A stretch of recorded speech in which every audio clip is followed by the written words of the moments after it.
Mirrors. This episode is brought to you by male presenting people sitting while you pee. Male presenting people sitting while you pee. Also brought to you by wiping your genitals after you pee. Gentlemen, give it a shot. Think about it. Keep the pee off your legs. Keep the pee off the toilet. Help us all out. Your pants are disgusting, and so you draws. Now, here's a song. She only a thought for ourselves who's waiting, never a thought for ourselves. And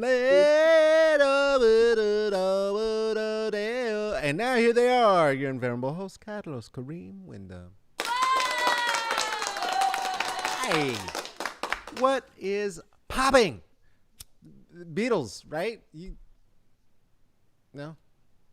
The Beatles.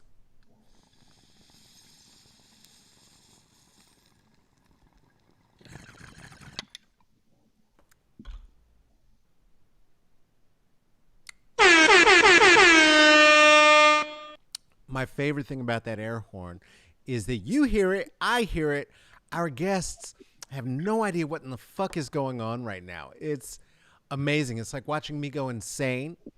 I get to watch them go insane, and you don't get to see it yet. We're not showing you because we got specials coming. But first, we're going to tell you about some things coming up. Let's get these out of the way. Hey, would you do us a favor? Would you share this show? Would you like this show? Would you subscribe to this show? I don't care if you're on the YouTubes or the Facebooks. You know that there's protocols. You know what you're supposed to do if you're on one of them. That's all we ask. That's called passing the J here on Smoke and Mirrors. If in fact you are into it and you feel like dropping $5 on it, you can do that at the Venmo at Carlos-Wyndham, at the Cash App $CK Wyndham, PayPal /me CK Wyndham.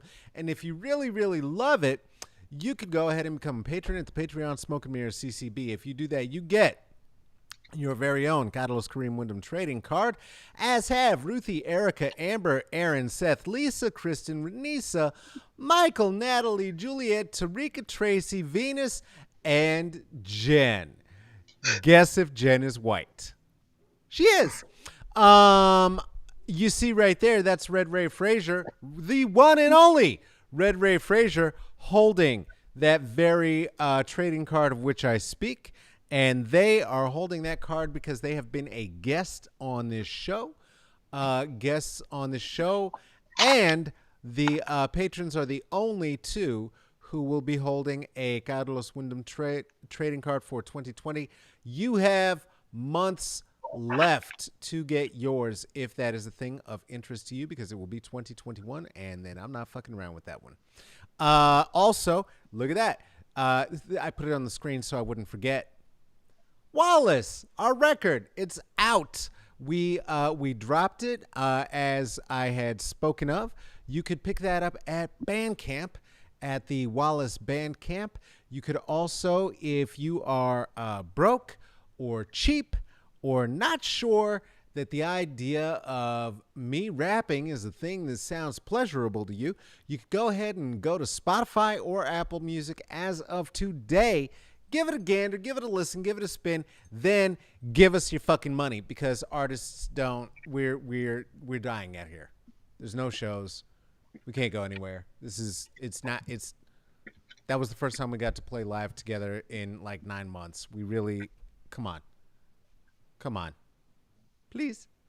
And lastly, before we bring our guest on today, you may remember that stupid fly from the debate about 15 years ago with the Veep and Mike Pence's corpse when the flies started landing on it.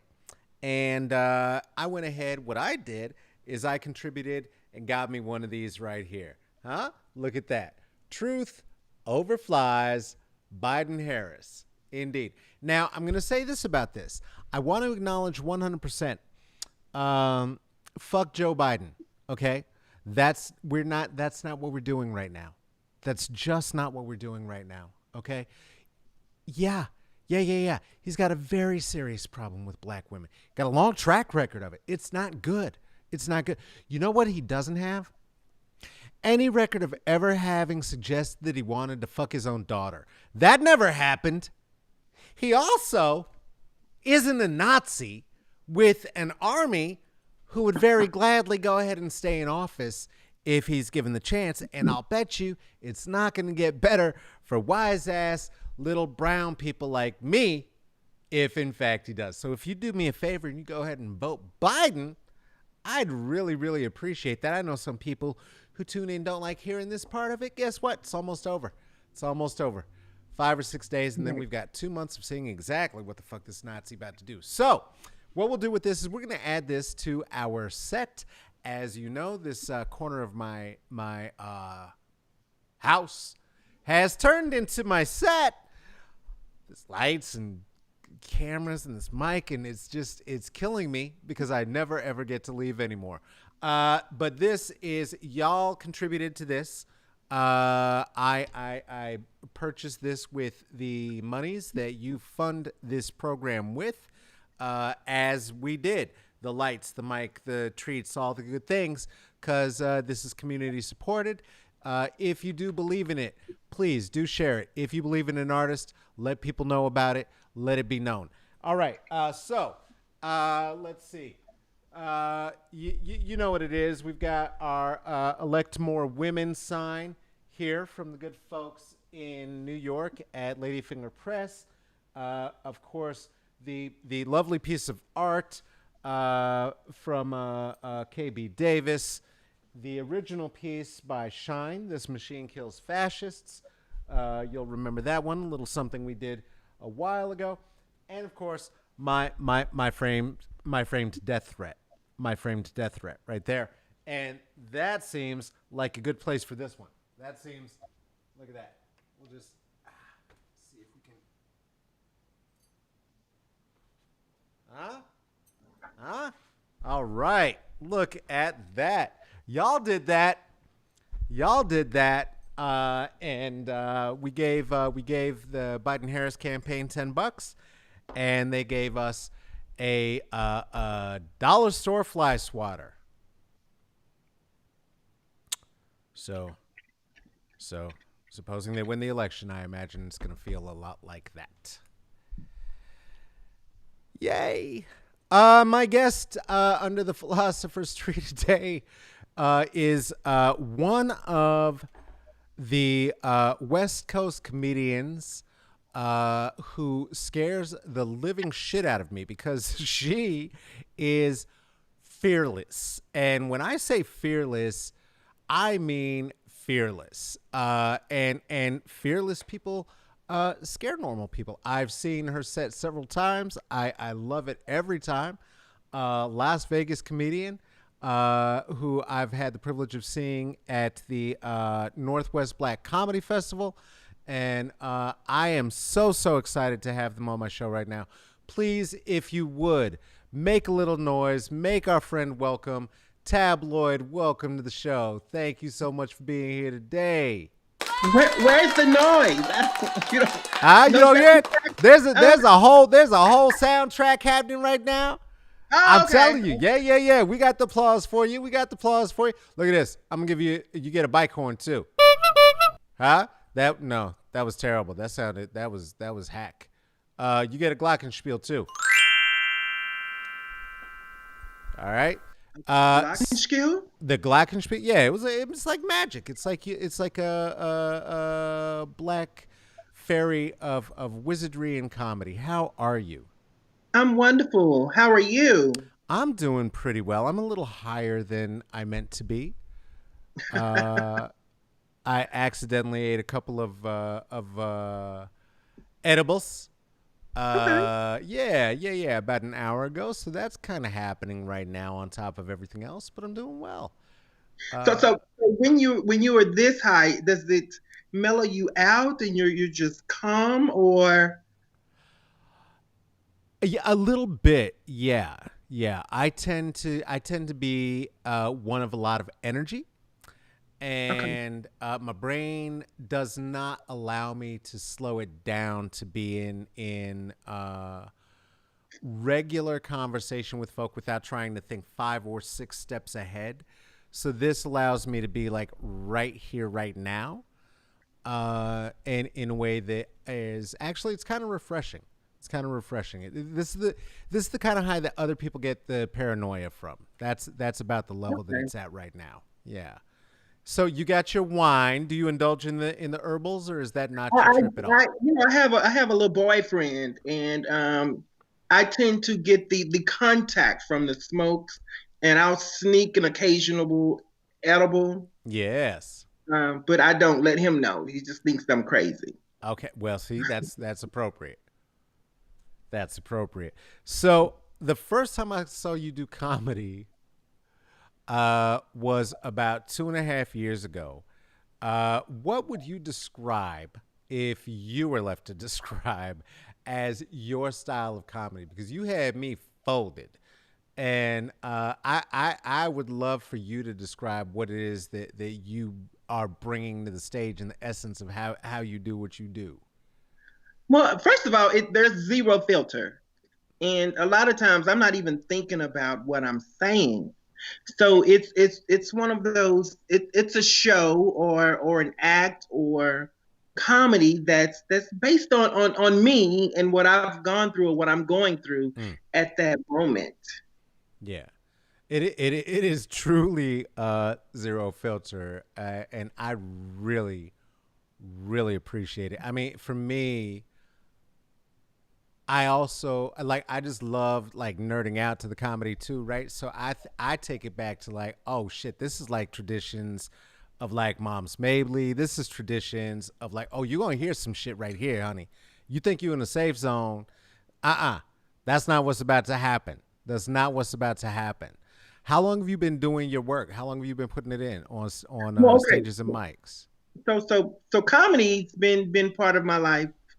Um, Professional comedy. Mm, mm. How about 11 years? Going on Okay. 12 years this November. Wow. Nice. Nice. And how long did you mic'd before that? You were open micing for years, I'm assuming. Yeah, I did. Well, I did. My degree is in theater, so the stage has always been my friend. There The it is. attention, the There it audience has is. always been a friend of mine. So my degree is in theater and acting. It started out acting, doing plays, commercials, radio, now comedy. Yeah. Excellent. So you said stage was first. What was the first profession? Did you do professional stage work? I did. I did. I did a stage play for Shelley Garrett. Okay. Well, I What? don't know if you're familiar with Shelley Garrett. He was the famous um, playwright that took plays across the country. Yeah, yeah. Put us on. What was the play? Mom, I want to sing. I was a girl in the choir. So Nice. So that was like during the '90s, during the Renaissance early of. '90s, early Okay. '90s. Right, right. That's around the same time that the Tyler Perry was taking his plays around the country too, right? His was late '90s. His was Tyler late. Perry Okay, was, so y'all set that off. yeah. Excellent. I like getting that clear. I like getting that clear. So what is it that took you from theater into comedy? And I'm wondering that because for me it was a terrifying transition. It took me a very long time. And it took me a long time because the comfort of being on stage with other people, right? Either as a musician or as a thespian and being up there with other people on the stage, you have things to lean on. As a comedian, you're just there. And that's not an easy transition for most Well, people. it was easy for Was me, it? Carla. How come? Yes, because I even in a stage play, I would steal the scene. So it didn't require me to. I would just do it because I wanted that attention, or I wanted to be seen. I wanted to be remembered. After the acting and the television shows, the few television shows I had the opportunity to do, I toured with the circus. So the Universal Circus, we toured across the world, and again, spotlight, the center of attention.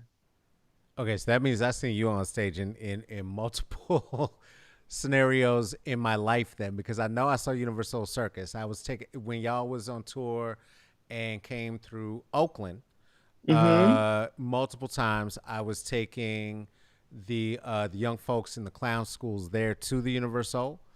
I'd been working with youth programs there, doing that kind of work. So yeah, that's and for folks who don't know what the Universal Circus is, can you describe what that is? It's an African American circus. Well, it's a black. We call it a black circus, Yeah, because a lot of the people were from different parts of the country, but they were people of color. yeah, yeah, and it's very different. You're not gonna see a whole lot of it's not animal based, right? Like it's a human performance based scenario. Yeah, it's amazing that you've been a part of that kind of a thing as well. So how long, when did you get into theater? Did you just grow up in it? Is your So, family in it? straight out of high school, Mm-hmm. straight into college to theater. So in high school, I was the star in the school, and Okay. then from there to college. After college, joined a couple of um, production companies, and from there left there, went to the circus, left the circus and went into radio, and then radio into comedy. So, That's amazing. And you killing it in radio. I have been peeping game. I like to pay attention to what you're doing. and I And watch you too. oh, stop. Thank you. Thank And you. I'm taking some notes. And we'll talk about it off air. But yeah, I'm impressed. I'm impressed. Oh. I got to step up my game. Oh, well, thank you for that. I think you might be flying a little fast and loose with the compliments, Nope. uh, given that it's just this. But so tell me about where you're from. Where's your parents? Where's your people? So now, my mom still lives in Texas. Still lives in what part of Yeah, Texas? Dallas. Oh, Um, yeah, my dad passed away about 2 years ago. This season. I'm so Um, sorry. yeah, and so all family is back in Texas. I'm the only one here on the West Coast. Okay. Okay. So they're in Texas, around Texas, or they're just in Texas, right in Dallas proper? All in the Dallas suburb area. Okay. All right. And so you say your pop passed 2 years ago? About? 2 years ago. Okay. We just celebrated 2 years. Yeah, my you froze a little bit. I got through though. My mom passed around 2 years ago as well, right? But she was a summer. She passed in the summer. That transition is really incredible. What kind of impact did that have on you? Well, living. My dad had dementia, so Oh me wow. living far away, and then hearing the stories from my siblings of how he was not knowing who they were when they would go visit him, Mm, and it hurt them. But the minute I walked through the door, this array of sunshine would happen. He'd light up, and he remembered me. He knew I lived wow. in Las Vegas. He knew I still haven't been on TV. So yeah, it was just things like that made my day. Me knowing that I could lose him, I was kind of prepared for it. Mm. And it did it. I know for me, like kind of. I don't know what it was. I think for not only for me but a few other people I know, just it finding yourself being an adult orphan on any level, right? And my father's still very much alive. Yeah, I met your Uh, father. yeah, yeah, very healthy, doing his thing.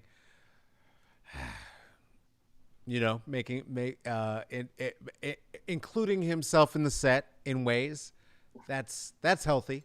And I know that a lot for me, that transition really propelled me to be in a clarity of, okay, I'm really not only just doing this, I'm doing this with whispers of her encouragement, of her voice in my ear, keeping me going. Because before she passed, she was, she had, I tried to be a normal for a little bit. It didn't work very well. I wasn't good at it. And she was like, I don't know what you're doing, but go do what you do. Do what you do. and get back to it. And I sort of hear that in my ears all the time. Was there any kind of encouragement like that you were provided by your father, or was Well, it again, they paid for college, and when I okay? selected my major is in theater, of course they want the doctor and the lawyer in the Right. family, but I chose something that I had a passion for, and he would always say, "Do what you can to be on TV. Do go out there and be um, remembered for who you are and what you do. Don't ever leave that stage knowing that those people are going to forget you." And Right. I think I carry that with me. Yeah. Well, you do. I mean, you do it very well. You are not to be forgotten once somebody's seen you on stage. So okay, so your father was encouraging of you and the Mhm. idea of this barometer of TV. Do you still hold that for yourself? Of Because course, of course, is of TV course. really a thing still though? Yeah. I mean, aside from the check, I mean, obviously it's a thing. But When I say TV, again, you're right. Not just TV, but just followers. I guess that's what the word I'm looking for. yeah, Followers, just to be a household name. I want somebody to say, "Oh my God, I want to be in a grocery store and someone just recognizing me." Oh, you do your own shopping? Yes. I like that idea. Let's push for that. I'm aiming for that with you. Let's do it. Let's do it. I like it. I like it. So in 11 years in the game, you've seen some shit. Uh, there has definitely been some shifts in the tone of comedy. Um, how has that impacted you in terms of what you're doing? Because you are filterless.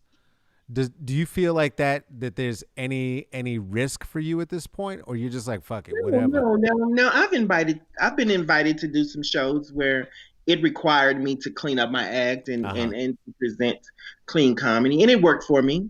I can't say they remembered me, but yeah. So yeah, I know when to tone it down and when to do it and when not to do it. Okay, so you're gonna have to teach me that because I don't. I toning it down is not. I don't have enough chill. I just had this gig recently. I taped and whatever, gave it to them, and we had several meetings before. Several meetings before they watched this, and they got they saw it and they were like, okay, well we. I think it was like a 2-line email that began with, "We really appreciate your artistry." And when you see that shit, it's like, oh, I'm off the gig. What? I'm off this gig. I gotta learn how to. I gotta learn how to tone it down. That's not my thing at all. I think I swallowed the button at 11, but I want to crank it up to 15. I want to get up to where you at. Uh, It'll uh it'll happen. all right, all right. So who are your comedy people? Who are the people who you were following in terms of like, yeah, this is the thing. Um, famous or non-famous? Either, either. No, I have a group. I have a group. My sister lives there in Portland. Sarissa Hall, Rissa Riss. I mean, I'm a Rissa fan of her. Riss, Rissa Um, Riss, hilarious. now I remember meeting her, and she would go on stage, and I would be intimidated by her. Like I would freeze up, like, oh, I don't know if I could follow her. And I would get up there, and then one day she was like, "Girl, just do you, be you." And I got up there and I did it, and I could hear her laughing from the side. So it made it more easier for me to do it that way. Yeah, she. The other one is Donnie Johnson, who's also a native of Portland who lives here in Las Vegas. A Oh, okay. big fan of his. He'll actually be on my show on Thursday. So if you Oh tune in, shit. Ridiculously Funny Comedy Podcast. Oh so shit. Say it one more time. Let's make sure these people know where to be. Where they got to be on Thursday. Ridiculously Funny Comedy Podcast. Right here on Facebook, YouTube, Instagram, Twitter, well, Periscope, and POF. All right. All right. Okay, I gotta ask now. Did somebody on in your crib get up on some PS2 or something? You getting a little? We're getting the audio, but the image is giving us a little bit of that max headroom. A little bit. We're getting a little bit of the freeze. Is somebody else on the internet? No, we good. All right. No, we're good. Fuck it. We just gonna keep rolling. It's working. It's working. We got the sound. That's the most important piece. So your comedy, does it come? You said it comes from your current life. You said it comes from like what's going on around, and then of course there's the exaggeration on top of that. Does there, for you, ever come a need, a want, or does it actually come from the dark places? Do you go to because you keep people rolling. You just keep people rolling. I know you do.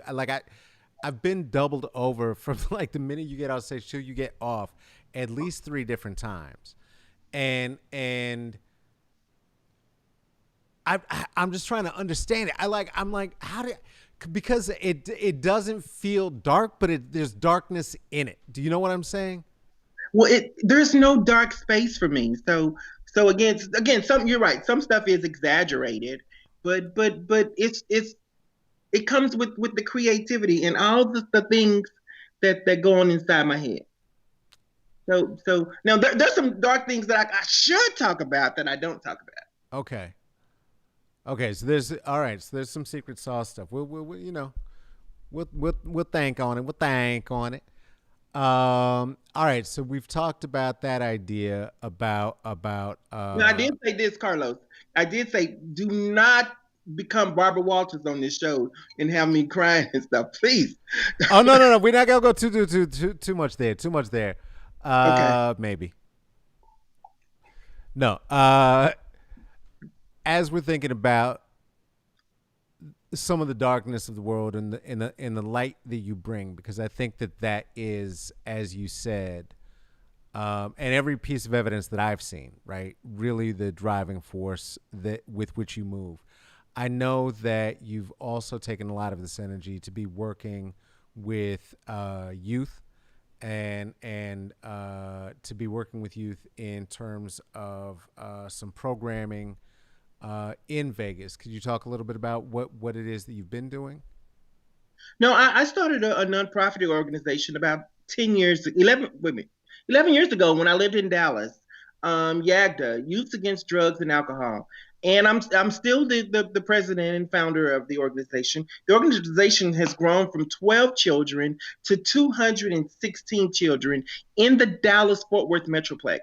And my team, they take them on field trips and teach them the do's and don'ts of drugs and gangs, and being a voice and reporting information that whether it's someone bullying or someone robbing an elderly person. So we try to teach stow positivity among the community of the children. Yeah. So that's something that you found and you're president of that's happening in Dallas while you're living in Vegas. Well, I mean, my career moved me to Vegas, so I'm here. Okay. And I'm still a part of it. I mean, I fly home quite frequently. Oh no, I'm sure. I want these people to understand that you're transcontinental. You understand what I'm saying? Right. You here? You doing this? All right. So over in Dallas, what was it that led to that being the nonprofit for you? Was there like an event, or just having grown up where you grew up? Well, no, What is the it was. necessity? I do property management, and I managed the low income community, and there was a lot of kids who didn't have anything to do. They talked about joining these gangs and wanting to do something other than play sports and be positive. And I just got them together one day, and I was like, look, we're not going to have this. Mm-hmm. So I created all these different programs and created all these activities that they would do, and in hopes that other kids would come and join them and wouldn't tease them or taunt them. So and that's how it happened. So I was like, I got to do something. I need money now. I'm spending my own money. So and that's how it became a nonprofit organization. Yeah. Do you remember what the day was, like the actual day of the event when you were like, no, let me grab this kid. This is ridiculous I now. don't. I don't. It was. I know it was October. It was close to Halloween. It was Okay. October of 1990. Mm. Yeah. And then finally, when I said, you know what, this is working in all the properties I work at, and about 11 years ago, I was like, you know what, I'm going to make it a nonprofit organization. So. Okay. That is really exciting. I'm very pleased that you've been able to do that and to do that successful. You said it's over 200 folks in there now.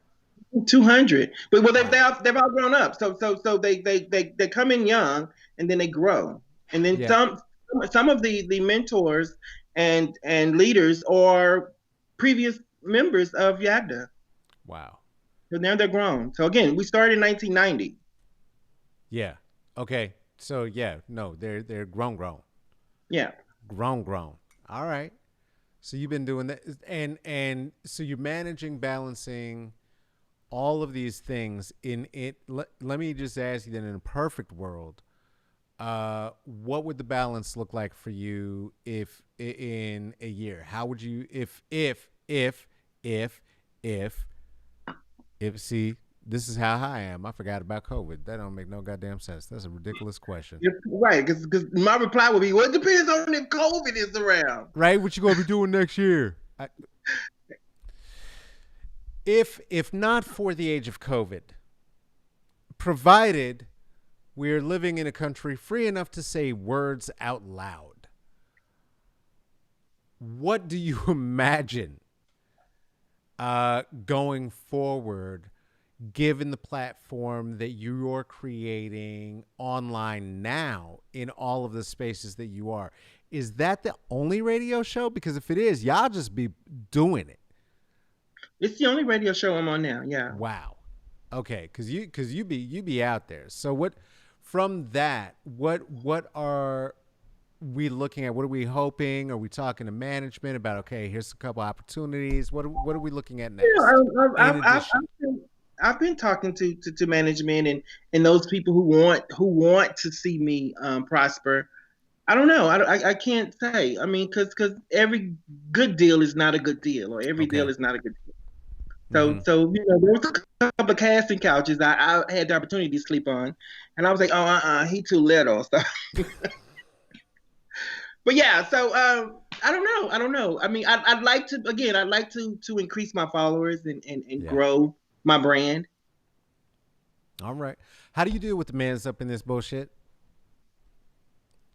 And I'm serious right now. I don't want no like little bullshit fucking light answer. Tab. So I want real. So how do you deal with the men's in this industry, right? Like the limitations that might be put on you and the behaviors, attitudes that just be coming off stage. It's a lot. It's a lot of energy.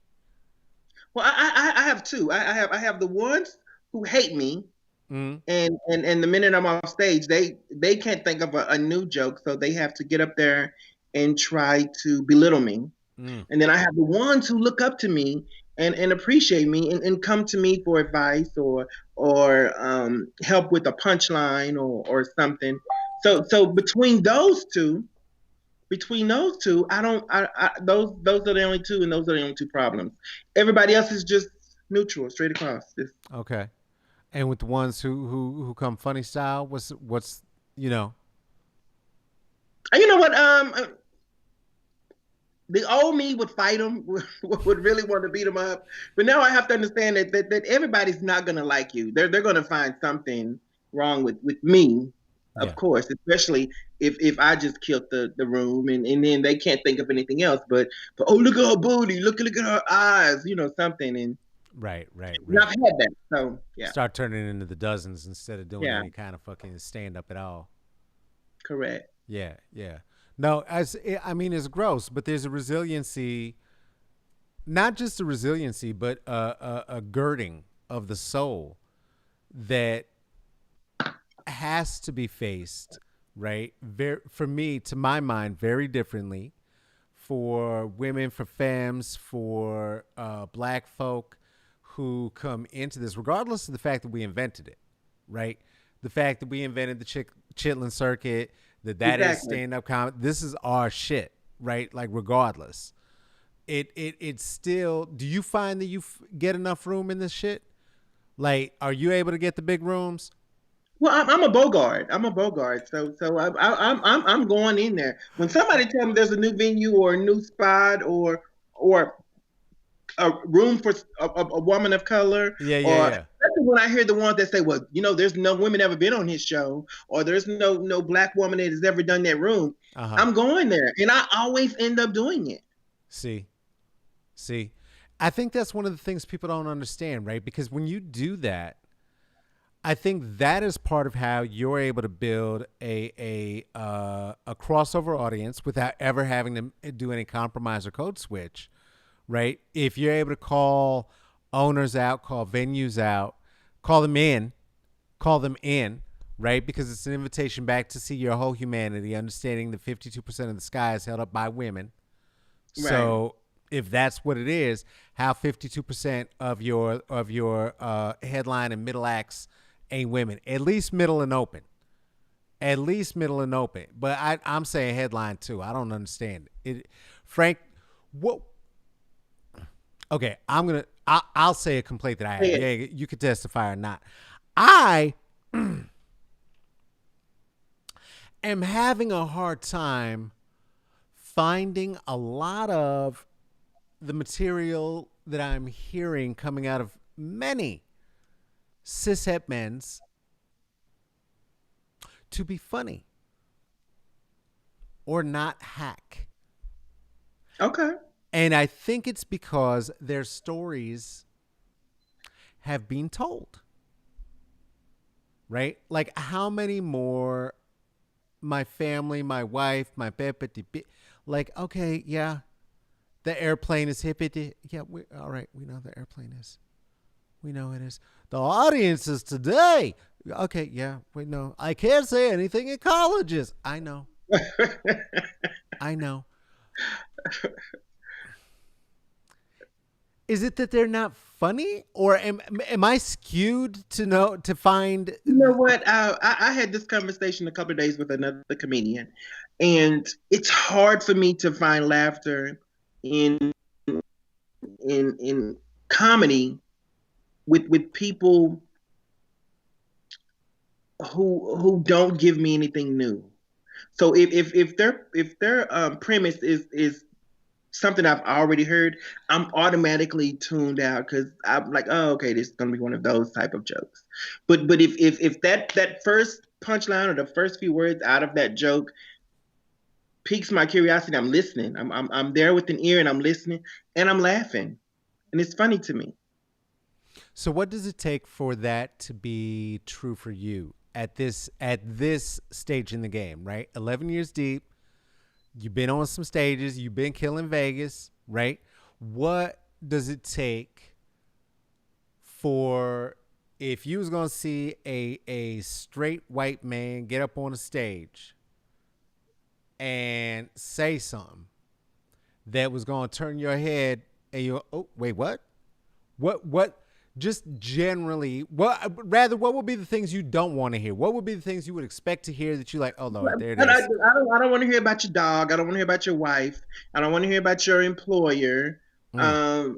Um, your best friend. Those type of things. I'm not even paying attention to. But you know, some political jokes could be funny, especially during a time like this.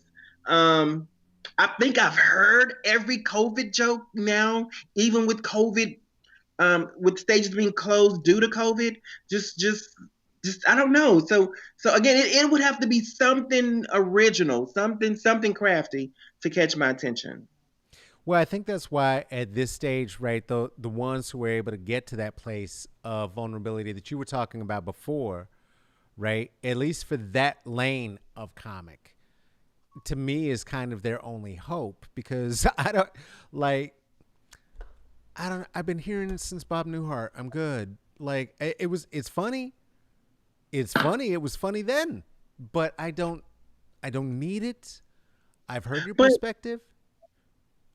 I've seen some comedians that I've worked with here in Las Vegas for the past 9 years Yeah, yeah. that um, has been doing the entire same set for 9 years, the same set, and they're getting booked like crazy, and the people are laughing, and I'm thinking the people are laughing because these jokes are new to them, and maybe they're not funny to me because I've heard them a million times.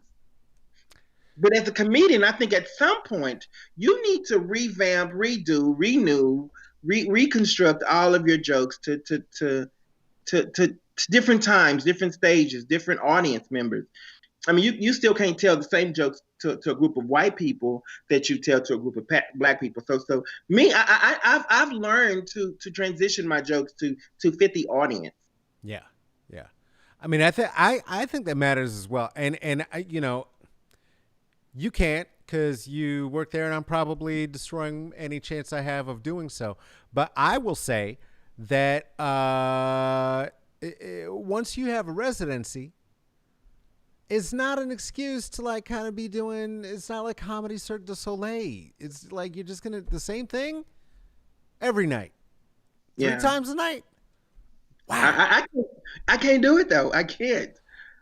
I mean I it just is so many props, so many just saying it again. And and I'm talking dumb shit, right? Obviously, like I'm not the one living in a mansion with a moat, so I don't know what I'm talking about. I clearly don't know how to do it.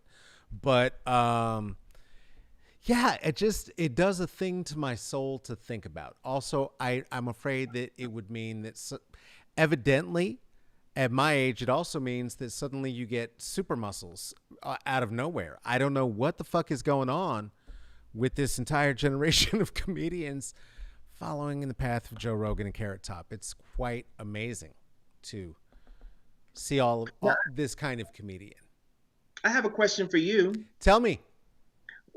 Where's the lipstick? I was hoping for some lips, some purple lips today, or I didn't have something. nothing for this, and my new Fenty didn't show up. Oh, okay. I'm so mad. I had a liquid eyeliner that I was gonna try and like pop out for you. I had a extra cherry dark lip that I was gonna try and pull out. Yeah, no. I'm not being humble. I did the doctor earlier, and I got my flu shot. I have superpowers now, so I can fuck with anything now. I'm gonna go lick some poles after this. For at least a week. For at least a week, A because whole every time week. I've had a flu shot, a week later I was sick with the flu. Uh, uh. Don't curse me like that. Don't put that evil on me, Ricky Bobby. I'm Well, not. I said me. I said me. I didn't say everybody. I said Okay. me. All right.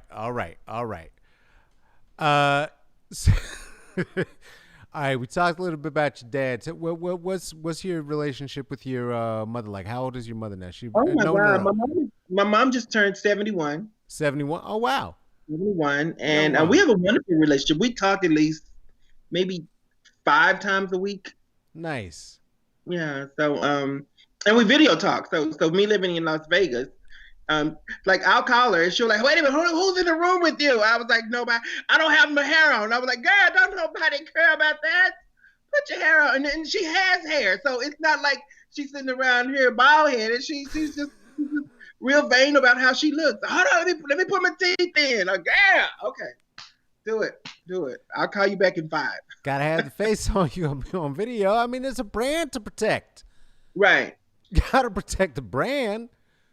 What was mom's life? What was her career? Did she have a career? Was she raising? Mom didn't have a career. Mom started when growing up as kids. My mom was a bank teller in the 70s. By 1982, she was a bank president, the first black bank president of Mercantile Bank in Dallas, Texas. Thank you very Um, much. yeah. And when I look at it today, and she and I talk about it quite often, she still says she didn't make money, but she didn't look broke. She didn't Uh-huh. act broke. But of Uh-huh. course, she said she didn't make the money that I make today. So Right. so I was telling my boyfriend that a couple of days ago, like I don't know what she did with the money or what she was making, but talking to her today, she says she didn't make the money back then. But then she ended up leaving the banking industry and then went into mortgage and she retired doing security with Merrill Lynch, diversified funds. So yeah. Oh wow. So she real good with them numbers then. Yeah. Okay, so that's that. All right. See. I wish I had that in my family. I got advice from my grandfather once. It was money in the bank is as useful as having a brick in the bank. So I can buy that. that was. Can you? Because it doesn't Mhm. make any sense to me. What Well, you got from it? I remember my granddad telling me I was going to look for a job, and he was like, "So did you get the job?" I was like, "No, they only wanted to pay me $8." And he was like, "Remember this: $1 is more than $0." And I was like, "Oh, okay." Okay, see So now that right there makes sense. That right there makes sense. Go ahead and spend all your goddamn money I mean, I've taken the advice, but I don't know that it's a good long-term plan. I don't know how it's gonna how it all plays out as a career plan. If Now, have you ever tried to deposit a brick? I all right, all right, all right. I appreciate the flip. I appreciate the flip because I've been running with that bullshit since I'm 11 years old. You just brought light to it. You just brought light to it. I love it. I love it. So what I was going to ask what you got coming up, but COVID testing coming up. Anything fun? No, I did the COVID test. Did you? Which one did you do? Which one did you do? I did the nose swab. Yeah. So the light one or the to the brain? The one that came went in my nose and went in this nostril, came out this ear. So yeah. Whoa, but I was one of those people who felt like I had it. So I was like, oh, I think I got it. Yeah. I sneezed twice, coughed once, because he was smoking weed, and I felt like it was the COVID. So the smoke got into my lungs. I immediately called off work, like I can't come in right now. I think I have the COVID. So so then I went and got tested. Well, hold on, wait. I went to get tested. They said, oh, we're going to give you a test on August 5th. I was like, but I want to know now. And they was like, nope. So I took the test August 5th. And then on August 10th is when I got the results back. And it was negative. I was like, well, shit, I don't have it now. Shit, that was 5 days ago. Right. And did you bunker down between the 5th and the 10th? No. See, you playing that Mike Pence bullshit. Come on, Tab. I'm trying to tell the people some shit. I just feel like if I had it, they would have kept me at the hospital that moment. Like no, because I went to a hospital, so I didn't go to one of those drive-up testing places. Okay, all right. Well, okay, at least we know we're getting the shit. At least we know we're getting the real test. But goddamn, come on, girl. And then wait a minute, one of the ladies like, oh my God, you have that good insurance. I was like, the good insurance? Okay, girl. Oh shit. Who flying gold? Who flying gold up in this shit? No copay. See you. Goodbye. Right. Yeah. It's everybody do please remember that it is time. It's open insurance time. Get your enroll. Get your shit. You ain't got a job. It's time to get on the Medicaid right now. That's going to be the universal health care happening. Joe Biden doesn't care about us. We're not getting I don't think it's ever going to go anywhere. We're not getting any fucking universal health care from him. He's from Delaware. That's right next to this. Connecticut is that's where all the fucking insurance people are. That's where they live. I had a girlfriend in college. That was her dad's job. Everybody in that area of the Northeast, all they do is sell fucking insurance. There's no way he's about to fucking decimate that area of old man fucking right. Like, who else is doing it now? So do the insurance people still go door to door? I don't think they do that anymore, but they do still have those corny ass offices like HR Block sets up right before tax season, but it'll be there all the time. And people come in and get their little insurance. I remember as a kid, we had an insurance man that came to the house quite frequently. And I felt like he and my mama was fucking, and I had a whole daddy at home. But it was just that he was just over there too much. Like, damn, how much insurance does this bitch got? Like, that is, being this age and putting together some shit is some different shit. I figured out that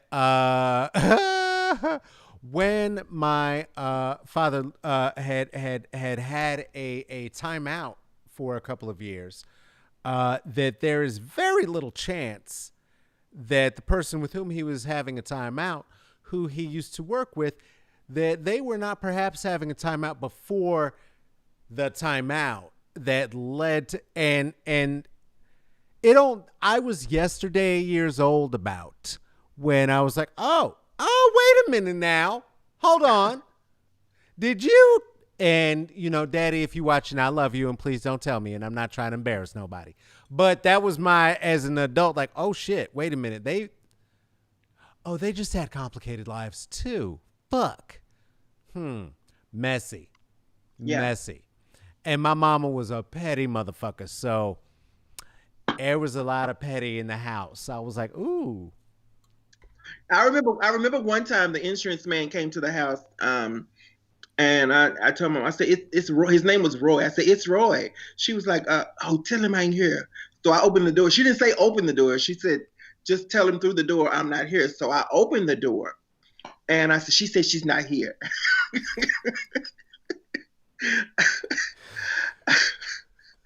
And, His name was Roy. and the look on his face, that kind of said that, I wanted my dick sucked. Like, damn. Yeah. Like, oh, no, this ain't going to happen today. I got to walk around like this now. Shit.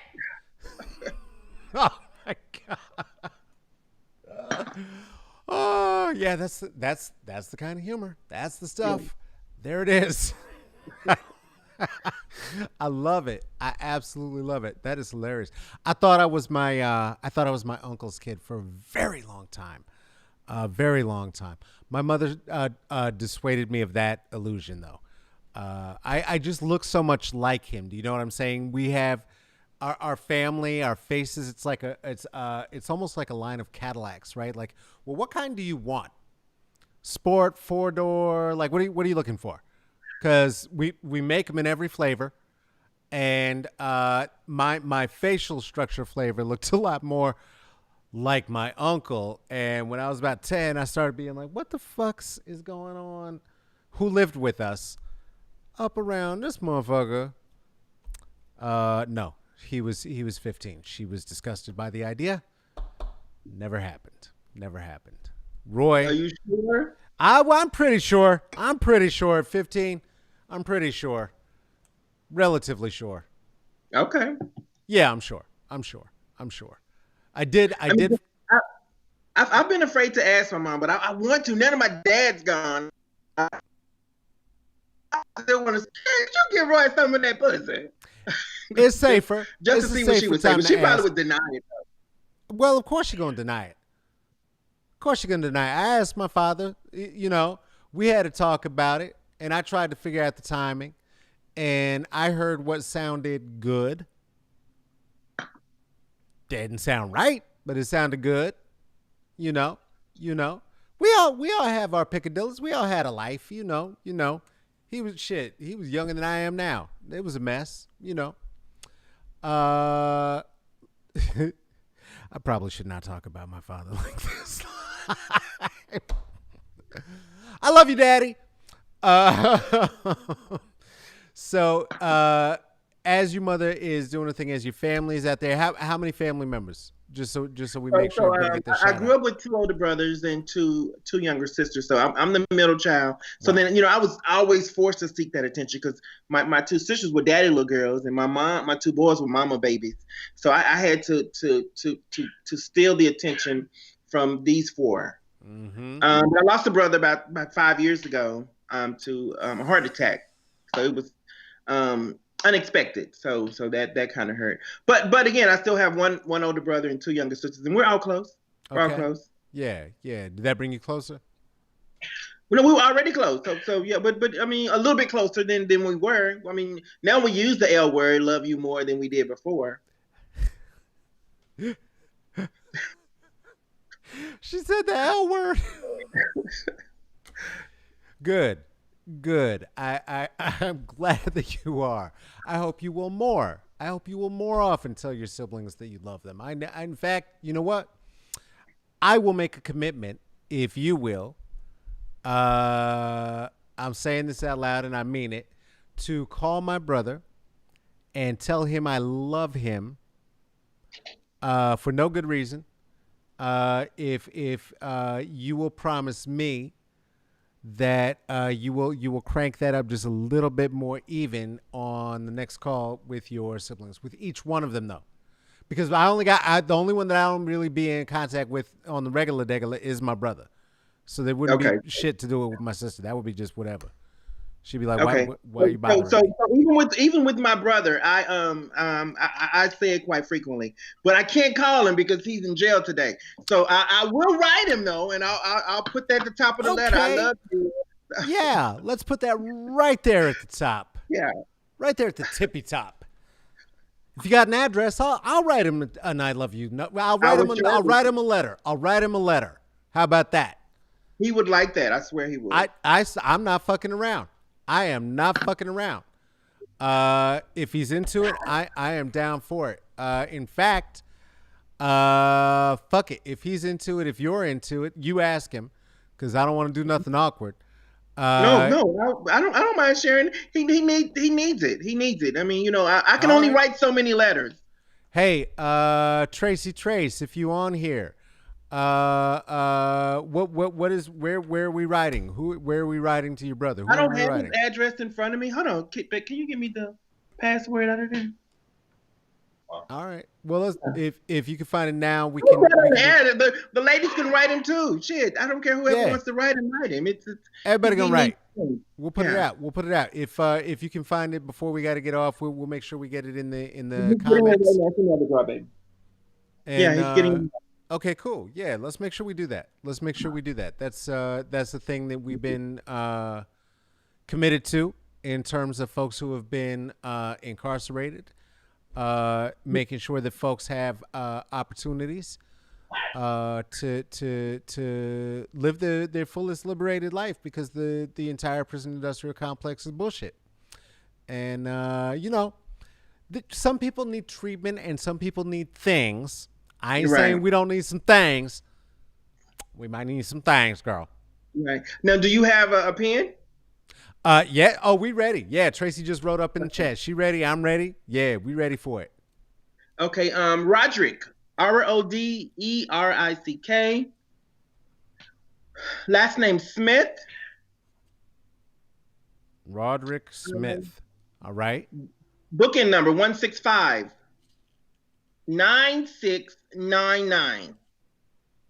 9699. That's the booking number. The address is 3060 FM 3514.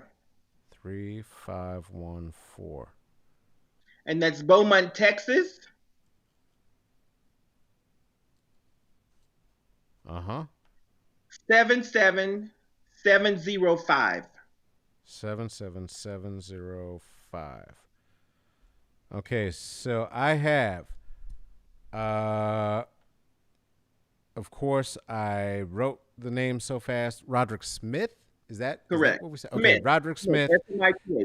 All right, we got booking number 1659699. Correct? Correct. Okay. When we write to him, make sure that you write that down correctly, because that number is the one that's going to get it there. 3060 FM 3514, Beaumont, Texas. 77785? 7705. 05. I was going to say, is that a 0 or an 8? Dear Lord. All right. Good. Okay. So I got it. I am seeing right now, and I'm going to put it up on here because you got some supporters already shouting out the name. We're going to make sure that we get that up there into the chats. And if it doesn't get up into the chats right now, we will certainly make sure that it does. Oh, it just did. And it's going on the screen. Look at this. Blap. There it is. Carmen said she's not thirsty. She did say that. Okay. Well, I thank you, Carmen. Everybody else, get on it and let's spread that love. I'm gonna tell my brother I love him, and Tab is gonna say some of the love to Roderick. We're all gonna say some of the love to Roderick. We see it happening in the YouTube. We see it happening on the Facebook.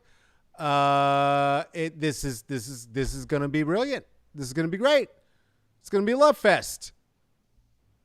I love it. We found the crux. I was like, what's the crux? Where is it? He's not booking. I see it on the screen. So it just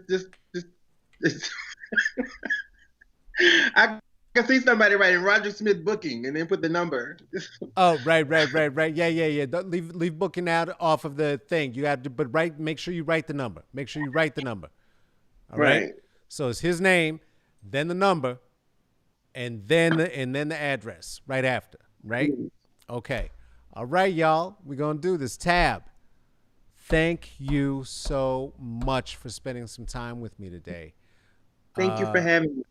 Oh, I appreciate it. I think we got there. I think like that. I really, I think we got there. This is the important part, right? We've been working with bail fund group. We had been working and asking folks to throw a dollar in, give a doubloon if you had it, to the Florida Voter Restoration Project as well, for the formerly incarcerated folks down there who got their rights back.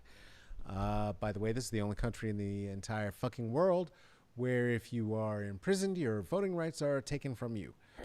This is, it's people. And it's people who get caught up in a system, and whatever they did, the level of isolation, or didn't do more often, levels of isolation are unnecessary and inhumane, and we can do something about it. We can spread some of that love together. And that for me, having that opportunity and being able to have that opportunity with your brother, I can't think of a more meaningful way to end this right now. That's great. You are wonderful. Oh, thank you. Thank you so much for the opportunity and the gift to be able to share that kind of love. Anything else you need these people to know? What else do you need them to know? Follow me on social media. Miss Tabloid, MSTABLLOYD. I almost forgot how to spell my name.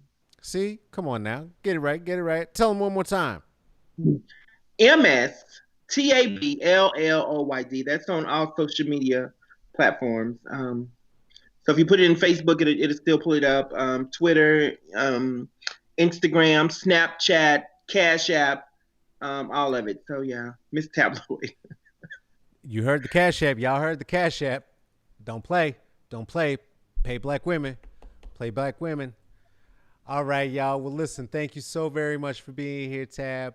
I really, this has been great. I hope to be able to have you here again sometime. I'm gonna say out loud that when we are able to touch stages again, I hope that I have the honor of being able to middle or open for you anywhere. It would be my honor. It would be my honor. Hey, thank you so much, family. Give it up for Tab Lloyd spending some time under the tree. Under the tree. That's how we do it. Oh, thank you. That's how we do it, fam. You know what it is. Yeah, I feel good. I think that was good, right? I mean, we talked the comedy shit. We did the shit. And we got to the ultimate, which is getting to spread some of that love. If you are home right now with your family, fortunate enough to be next to them, tell them you love them. Tell them you love them. I know they're a pain in your ass. I know you've been locked up together for 9 months. It's enough. It's enough already. I know. But here's the thing. If you put on your fucking mask for 6 to 8 weeks consecutively, we'll be done with it. Stop being an asshole. Cover your mask hole. This has been another episode of Smoke and Mirrors. Thank you so much for spending a little bit of time. You can check us out if you want to at the IG. That is Smoke and Mirrors CCB. You can also check me out at Twitter, Caballo Negrito, for the monolingual.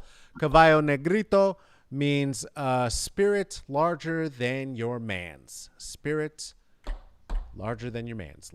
Literal translation of Caballo Negrito.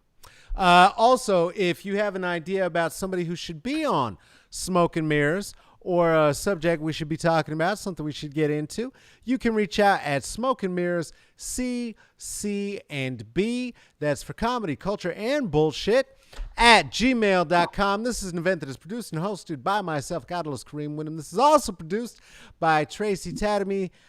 Thank you so much for spending a little bit of time. Take care of yourself. Take care of each other. Do not go outside. But if you're going to, please wear a mask. When we come in bedside, that was not a sentence. I almost fucking landed it. God damn it.